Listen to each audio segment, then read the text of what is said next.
una ley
La Méditerranée, la mer entre les terres.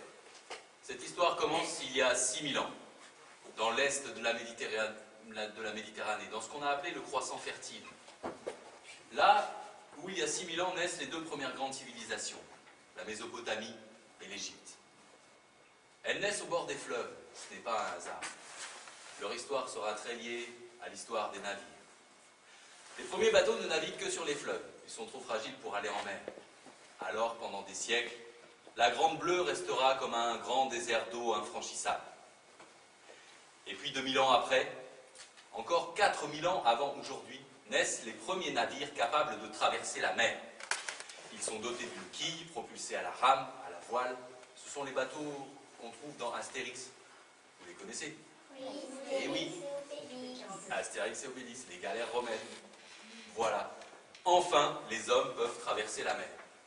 Et cette mer, la Méditerranée, a quelque chose de particulier. Elle a une taille intermédiaire entre les grands océans et les petites mers. Hein, vous voyez sur une carte du monde, c'est la seule à avoir cette taille-là.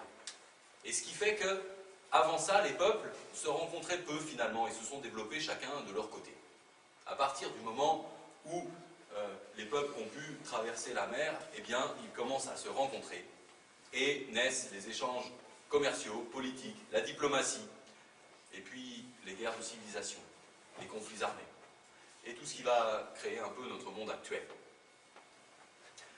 Alors, l'Est de la Méditerranée rentre dans un grand chaos de guerres, de conflits, entre des royaumes, des empires qui se font la guerre pour des histoires de territoire, d'argent, de richesse, de femmes parfois.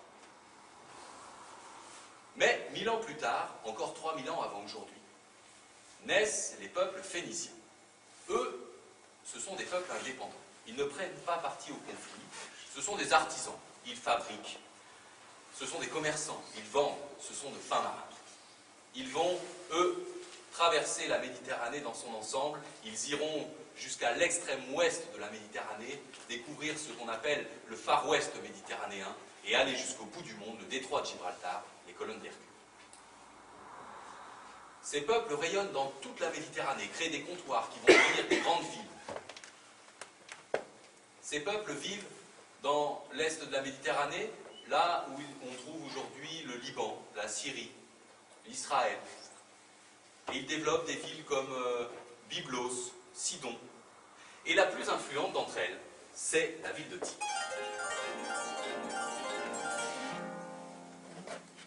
Tyr, c'est une ville blanche. Elle est entourée de remparts. Derrière, il y a des collines, couvertes de garrigues, de rochers. Quand on est là, sur la place du Forum, on domine toute la ville. Et la mer.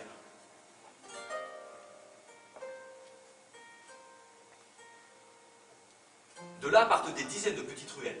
Il y a des escaliers, des petits jardins, des citronniers, des enfants qui courent. On On a beau se perdre, toutes ces rues, elles mènent au même endroit. Le port. Oh, pardon. Oh. Oui, non, désolé, excusez-moi. Ici se mêlent bateaux et caravanes, il y a des chameaux et des dromadaires, ou des dromadaires et des chameaux, je ne sais jamais. Lequel a deux bosses déjà? Le chameau, voilà. Les chameaux, les dromadaires, voilà. Ici se croisent marins et aventuriers, commerçants et contrebandiers, on charge, on décharge, on recharge, on achète, on vend, on échange, ça court, ça crie, ça grouille. Le soir, les tavernes sont pleines, on rit, on boit, on chante, on raconte des histoires, les filles sont belles, bref. C'est un port. Et dans ce port de Tyr vit Hiram. Et doucement avec le bateau, attachez bien les amarres, amenez les chameaux. Et c'est des dromadaires, ça? J'y comprends rien, c'est lesquels qu'on de bosse? C'est ça, c'est les chameaux, donc ça c'est les chameaux. Amenez les dromadaires. Amenez les dromadaires. Déchargez la cargaison. Capitaine, l'argent.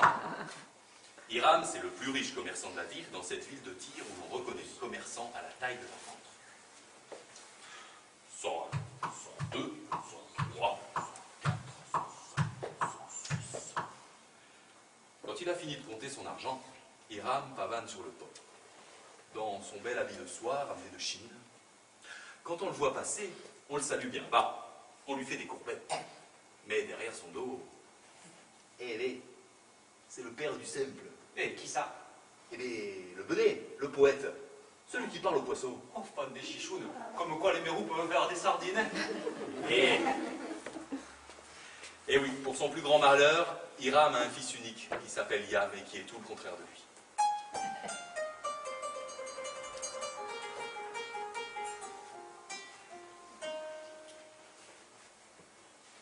Eh bien, ce jour-là, le jour de ses 18 ans, Hiram a fait convoquer son fils dans son bureau. Mon fils, tu ne t'es jamais intéressé aux choses de l'argent, soit. Ta mère, ta pauvre mère, t'a toujours laissé faire ce que tu voulais, bien. Mais aujourd'hui, tu as 18 ans et tu vas devenir un homme. Comme tous les hommes de ta famille, tu vas devenir un commerçant. Alors pour cela, je vais t'aider.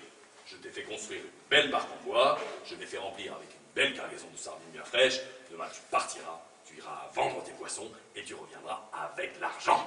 Avec l'argent, tu pourras acheter des poissons, les revendre, acheter, revendre, acheter, revendre, acheter, revendre. Quand tu auras assez d'argent, tu pourras acheter des chameaux, des dromadaires, des bateaux, payer des gens pour travailler à ta place, et tu deviendras un commerçant riche et respecté comme ton père, ton grand-père, ton arrière-grand-père, ton...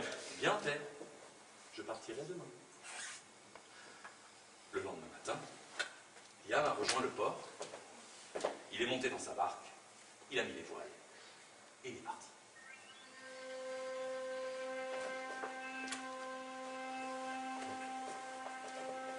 Il est sorti tranquillement du port. Le bateau a pris de la vitesse, le vent s'est engouffré dans les voiles. Il a vu disparaître la côte. C'était la première fois qu'il sortait seul en mer. Plus tard, le vent a forci. La houle s'est levée.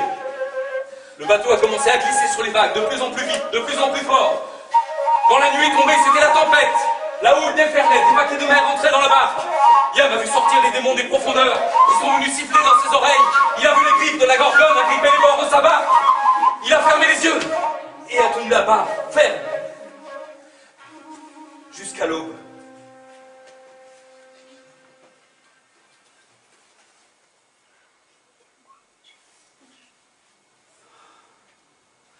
Quand il a ouvert les yeux, tout était là. La barque, la voile, la cargaison de sardines. Il avait survécu. Il était devenu un vrai marin. Il a navigué quelques jours comme ça. Il est arrivé à une plage qui paraissait infinie. En fait, c'était un désert. Un désert, c'est pas le meilleur endroit pour vendre des poissons. Mais qui n'a jamais vu le désert ne connaît pas la fascination. Alors Yam est resté là.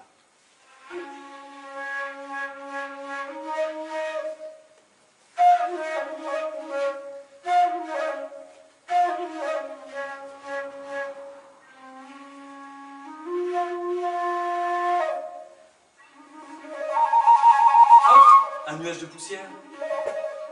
Des dromadaires. Ah, mais c'est une caravane. Quelle chance. Il allait pouvoir vendre ses poissons. Mais quand la caravane est arrivée près de lui, il a vu passer des dromadaires faméliques. Des morceaux de tissu déchirés leur pendaient du dos et traînaient par terre. Les hommes, les femmes, les enfants paraissaient complètement décharnés. Qu'est-ce qui vous est arrivé? Merci, noble voyageur, de te soucier de notre sort. Nous avons été pris dans une tempête de sable, nous avons perdu notre cargaison. Voilà des jours que nous marchons, sans manger, presque sans boire. Nous sommes épuisés. Alors, moi, j'ai des poissons si vous voulez manger. Merci, noble voyageur, mais nous n'avons pas de quoi te payer. Ah bah, c'est pas grave. Si vous avez faim, mangez. Le bédouin a fait un signe de la tête. Les femmes sont venues chercher les sardines. Elles ont allumé un feu, les ont préparées, les ont mis à cuire. La bonne odeur de sardines a rassemblé tout le monde. Les enfants couraient, chantaient, dansaient autour du feu. Ils ont partagé le repas. Yam a écouté les histoires des hommes du désert. Et puis, plus tard, en guise de remerciement, les femmes ont chanté. Des chants du vent, des chants de sable.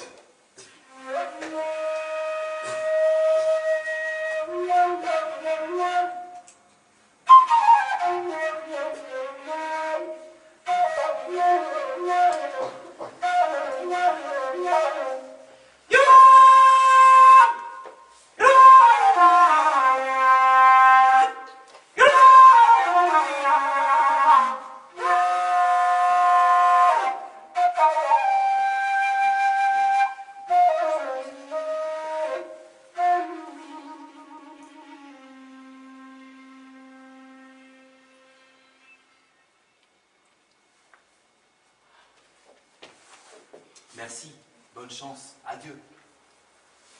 Attends, noble voyageur, nous aussi nous avons quelque chose pour toi. Le bédouin a sorti de sa sacoche en cuir un écrin en poil de dromadaire. Il en a sorti un grain couleur d'or. C'est un génie du désert qui nous l'a confié autrefois. Tu nous as sauvés, il est pour toi. N'oublie jamais ces paroles, tu en possèdes 1 sur 3. Quand tu auras les 3, tu deviendras le roi. Yam a rejoint la plage,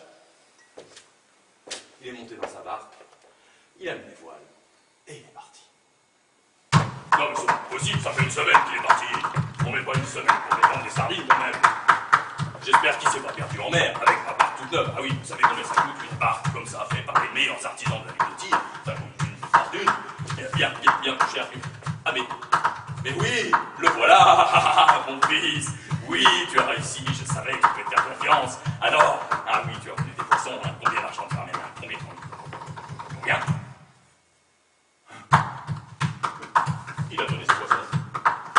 Il a donné sa cargaison. Non mais mon fils, tu fiches de ma figure. Tu sais combien ça coûte une cargaison de sardines comme ça? Hein? Un grain? Qu'est-ce que tu veux que je fasse d'un grain, moi? Tu t'es toujours fait de ton argent.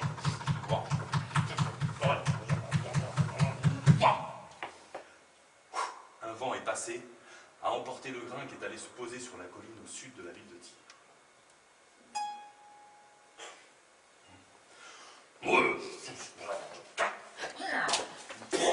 Mais c'est pas possible, qui c'est qui m'a donné un fils pareil?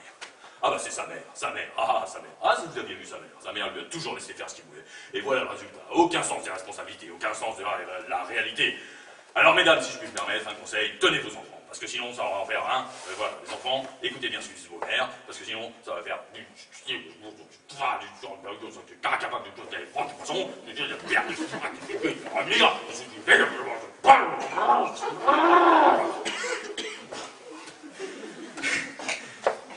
Il était très en colère. Il était très en colère.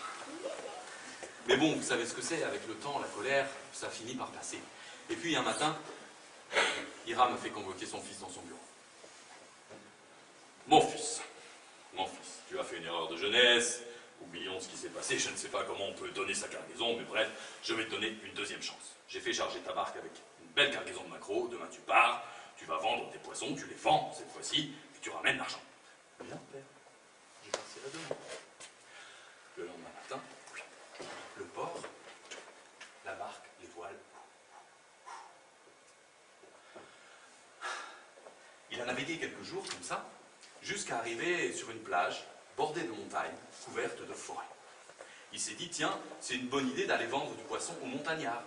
Ils ne doivent pas avoir l'habitude de manger du poisson.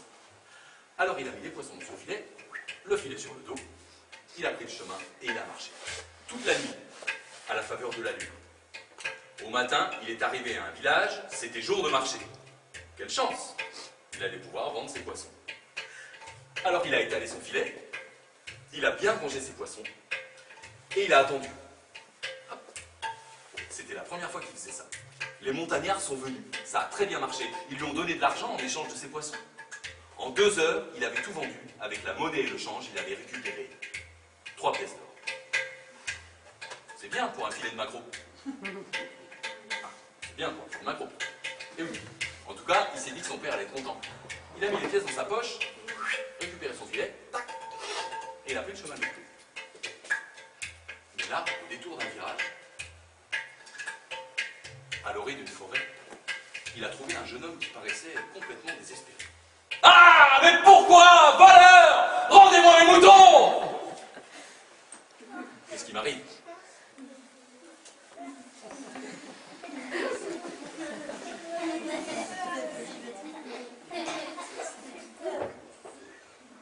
Qu'est-ce qui m'arrive?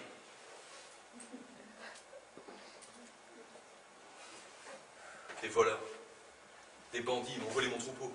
36 moutons, 6 agneaux, il y avait des tout petits, des bébés. Ils m'ont drogué et ils ont assommé mon chien. Heureusement, il s'est réveillé, il n'est pas mort. Mais nous n'avons plus rien que l'envie de mourir ici. 3 pièces d'or. Merci, noble étranger, de te soucier de mon sort. Mais je ne pourrai pas te rembourser.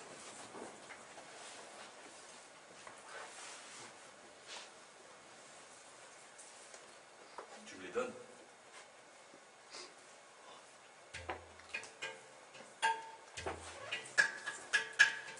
Tu me les donnes? C'est vrai? Ça alors? Le sauveur tombe du ciel comme un messie et offre son or au berger. Magnifique! Eh bien, moi, étranger, moi, je suis gardien de cette forêt. Et moi aussi, j'ai quelque chose pour toi. Le berger a sorti de sa veste un écrin en poil de mouton. Et il en a sorti un noyau. C'est le génie de la forêt qui me l'a donné le jour où j'ai sauvé son plus vieux chêne de la hache des bûcherons. En disparaissant dans l'arbre, il a dit « Celui qui réunira les 3 deviendra le roi ».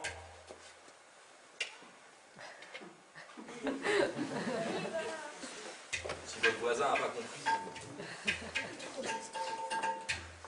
tu m'as sauvé, il est pour toi. Yam a rejoint la plage. Mais c'est pas possible, 10 jours qu'il est parti maintenant. Mais qu'est-ce qu'il fait? Vous allez voir, il est capable de passer le bout du monde sans s'en rendre compte et de revenir en disant que la Terre est ronde. Ah bah oui, un hurluberlu lui pareil. Alors, mais oui, c'est lui, le voilà. Mon fils, oui, hein, tu les as vendus cette fois-ci, de toute façon tu les as vendus. Alors, hein, combien d'argent ça fait? Combien? La colère du gros quand il a appris pour l'histoire du berger. Imaginez que les 3 pièces d'or. De rage, il a pris le noyau. C'est vraiment plus en colère. Une bourrasque est passée et a emporté le noyau qui est allé se poser sur la colline au nord de la ville de Tyr.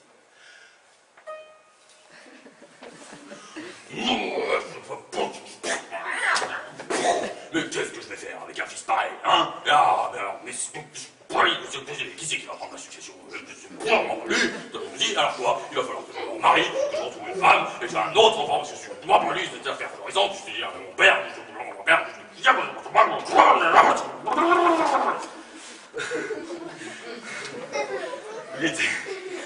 Il était encore plus en colère que la dernière fois. Mais bon, vous savez, avec le temps, la colère, l'envie de se remarier, tout ça est passé. Et un matin, pour la 3e fois, Hiram a fait convoquer son fils dans son bureau. Mon fils, tu es jeune, tu es naïf, mais tu es un bon commerçant. La preuve, 3 pièces d'or, c'est très bien pour un filet de maquereau. Alors, je vais te donner une dernière chance, mais je te préviens, c'est la dernière. J'ai fait charger ta barque avec une cargaison très spéciale cette fois-ci.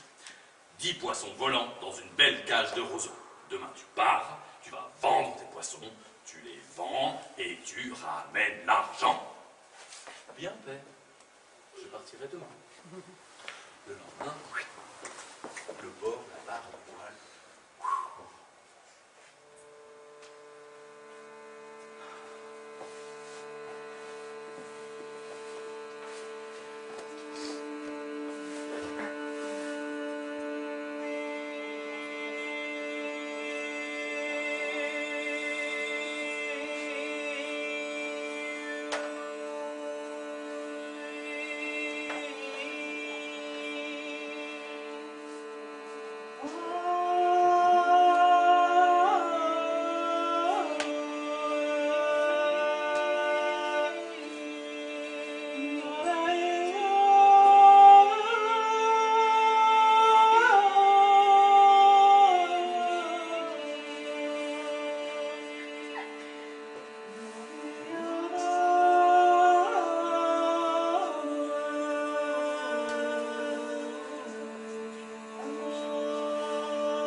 Après quelques jours de navigation, Yam est arrivé au milieu d'un chapelet d'îles entouré de récifs. Et c'est là que les sirènes sont venues voler autour de son mât. Oui, oui, voler. Parce que, à l'origine, les sirènes n'étaient pas des femmes poissons, mais des femmes oiseaux, avec un grand plumage vert émeraude. C'est vrai? Ben oui, ah tu le savais? Eh ben oui. Eh ouais, voilà. Les enfants, ils le savent. Les adultes, je sais pas. Et donc, évidemment, Yam a été instantanément envoûté et il les a suivis. Mais au lieu de l'emmener s'écraser sur les rochers comme le font d'habitude les sirènes, au contraire, elles lui ont montré le passage entre les rochers. Elles lui ont montré le chemin entre les récifs. Et elles l'ont amené jusqu'à leur royaume. Une baie abritée de rochers, une eau cristalline et transparente peuplée de créatures aux mille couleurs. Une plage de sable blanc bordée d'arbres majestueux, des chênes, des acacias, des orangers, des eucalyptus. Et dans le plus grand arbre, un pin d'Alep gigantesque, un palais tressé de lianes décoré de coquillages et de nacres.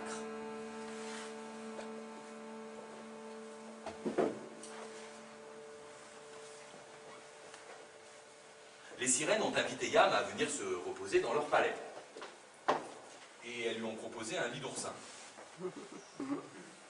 Et puis elles ont voulu danser et chanter pour lui. Alors elles ont commencé à gesticuler dans des gestes incohérents et saccadés, à pousser des cris stridents. Yam s'est dit, il y a vraiment un truc qui tourne pas rond ici. Mesdames les sirènes, qu'est-ce qui vous arrive? Ah bah, merci noble marin de te soucier de notre sort. Vous voyez les filles, je vous avais dit que les marins n'étaient pas tous des bêtes sauvages. Et qu'ils n'étaient pas tous barbus. Tu dis vrai, noble marin. Voici une semaine que notre reine a été enlevée par un démon désert. Depuis, tout tourne à l'envers ici. Ah bah, moi je peux vous aider si vous voulez.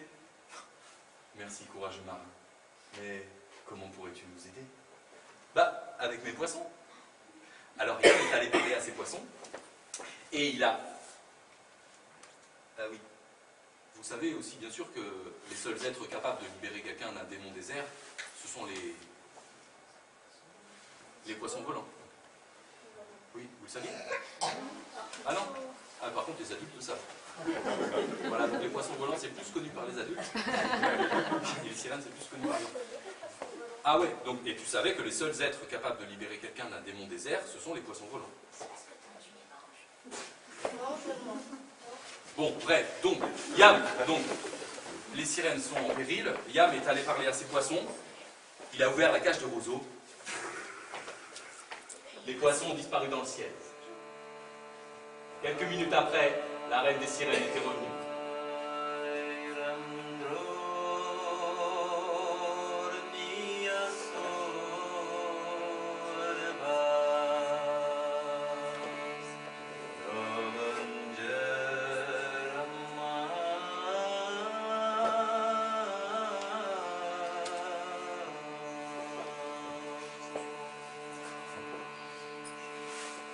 Merci, courageux marin, de m'avoir libéré. Comme le veut la tradition, nous allons te remercier. Suis-moi.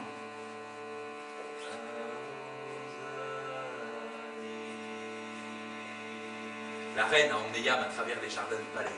Puis elle l'a conduit jusque dans la forêt. Là, ils sont rentrés dans un sentier qui était de plus en plus étroit, de plus en plus embroussaillé, jusqu'à ce qu'ils arrivent à l'entrée d'une grotte.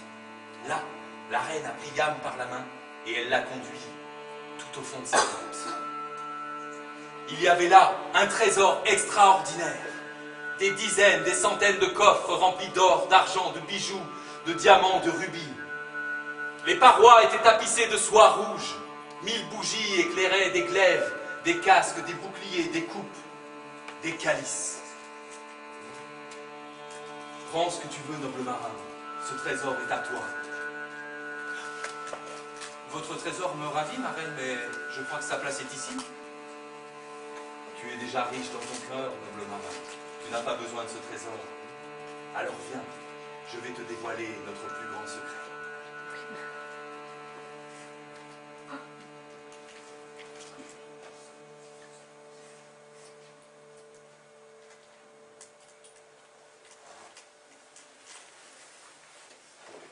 Ils sont sortis de la grotte le lendemain matin.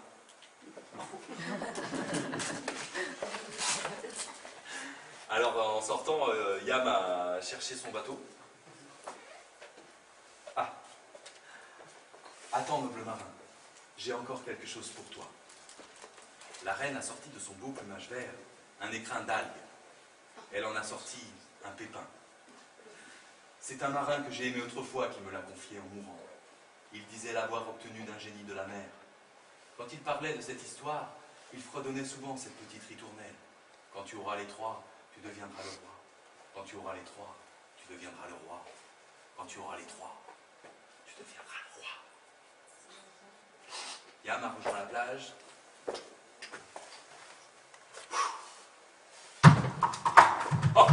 Il a vu les sirènes maintenant. Il a vu les sirènes. Non mais mon fils, tu te fiches de ma figure. Qu'est-ce que tu veux que je fasse avec un pépin? Donne-moi ce pépin, tu vas voir ce que je vais en faire. Mon pépin. Un souffle est passé, a emporté le pépin qui est allé se poser sur la colline à l'est de la ville de Tyr. Mais là, quand le pépin a touché le sol, il s'est passé quelque chose d'extraordinaire. Des trois collines ont surgi trois geysers de lumière. C'étaient les trois génies. Le génie du désert, le génie de la forêt, le génie de la mer. Ils se sont réunis au-dessus de la ville dans un grand tourbillon de lumière. Ils sont descendus sur le port et ont pris Yam sous les yeux médusés de son père qui n'avait même pas vu que son fils était devenu un homme. Ils l'ont porté en triomphe dans toutes les rues de la ville en criant « C'est votre nouveau roi! Il a réuni les trois! C'est votre nouveau roi !» Les gens sortaient pour voir ce qui se passait, tout étonnés de voir ce bonnet, ce simple poète porté en triomphe par les génies. Ils ont suivi le cortège. Les génies ont fait 3 fois le tour de la ville. Ils ont déposé Yam tout en haut de la place du forum. Yam s'est retrouvé là, en face du peuple de Tyr qui s'était réuni devant lui. Il y a eu un grand silence. Et tout à coup, le génie du désert. La colline s'est couverte de blé. Le peuple. Le génie de la forêt.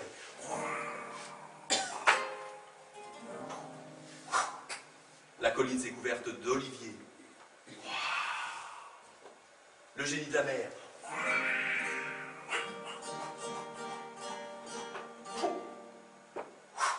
La colline s'est couverte de vignes. Le peuple. Hurrah! Hurrah! C'est notre nouveau roi! Vive le roi! Vive le roi! Vive notre roi poète! Et c'est comme ça que Yam est devenu roi de la ville de Tyr. Les Tyriens ont découvert le blé, l'olive, le raisin. Plus tard, ils ont fait de la farine et du pain, de l'huile, du vin. Mais tout ça, ce sont d'autres histoires. Yam, lui, a continué à voyager avec sa barque. Et chaque fois qu'il voyageait, il avait toujours avec lui quelques grains de blé, quelques noyaux d'olive, quelques pépins de raisin. Et il les a partagés, doucement, à ceux qu'il a croisés parmi les fous, les voyageurs, les poètes. Et c'est ainsi que petit à petit, le blé, l'olivier, la vigne se sont répandus tout autour de la Méditerranée et qu'ils sont devenus ce que Fernand Braudel appelle la Trinité méditerranéenne.